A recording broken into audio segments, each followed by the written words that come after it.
Hi, my name is Lisa, and welcome to another Crewbooking tutorial. In this video, we will see how to use the speed dating functionality for your job offers and meets. You can learn more about posting job offers and meets in the dedicated video. Once your publication has been linked to the speed dating by the organizer, crew members will need to select a time slot when applying. The duration of the slots is determined by the promoter organizing the speed dating. Here we have 15-minute slots. The organizer will also specify whether it's an online or face-to-face event, or hybrid, in which case the applicant will have to choose, but you will always have the option of conducting a video interview.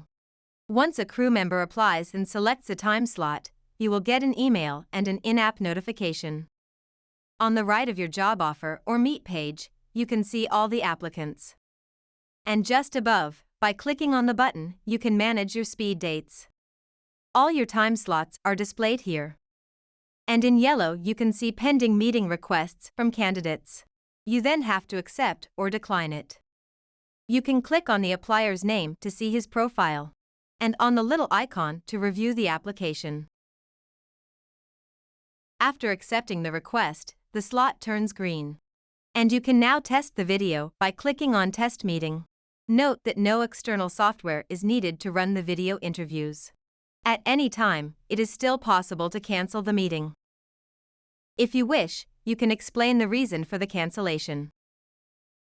Another handy feature is the ability to mark certain time slots as unavailable. They will then turn red. When the meeting time is arrived, the Test Meeting button will change to Start Meeting.